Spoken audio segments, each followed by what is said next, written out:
You say tomato, I say tomatillo. Welcome to another episode of I Want to Cook. Today I'm going to be telling you a little bit about tomatillos.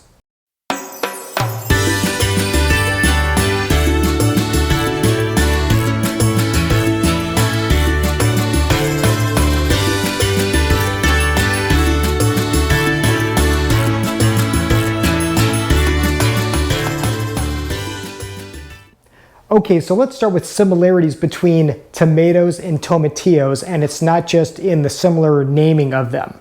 By the way, the way you pronounce these is tomatillo. So tomatoes like this Roma and tomatillos are both part of the nightshade family. They are related, and yes, technically they are fruit and not a vegetable. And just like tomatoes, these can be used in a variety of ways. They can be eaten raw, they can be baked, they can be broiled, they can be fried. Basically, any way that you can use a tomato, you can pretty much use a tomatillo. Now you will note that tomatillos are not very big. Again, this is being compared to a Roma tomato. Roma tomatoes aren't huge. They're certainly smaller than a bigger tomato like a beefsteak. And as you can see, this tomatillo is even smaller than this Roma. In fact, it's more the size of a lime. So here's the tomatillo and here's a lime, and you can see that these are pretty much the same size. Now, while tomatillos are sometimes called Mexican green tomatoes, they are not green tomatoes. They're actually different from tomatoes in one major sense. When you buy a tomato, you just get a tomato. But with the tomatillo, they actually come in this husk. They've got this protective layer about them. It's kind of like parchment paper. It's really thin. And to use the tomatillo, you first have to peel this husk off. But don't worry, it's really easy. And it's really cool too, because this acts as a protective layer for tomatillos, and you can actually store them in the refrigerator for several weeks. This kind of helps protect them. If you're familiar with Cape gooseberries that also have a similar husk, it's very similar into a tomatillo in that they both have that protective coating. Now, when you're buying tomatillos, you obviously want to look for them to be in the husk, and you want the husk to be nice and kind of dry. You don't want any sliminess or anything like that, and you want the husk to still be pretty tightly wrapped around the tomatillo. Tomatillos are pretty easy to find where I live. I'm in Southern California, and I find them in almost every market that I go to. Oftentimes they're near the tomatoes. I haven't shopped for these out of state, so if you're watching this in somewhere outside of California, maybe outside of America, let me know. Are these easy to find in your store?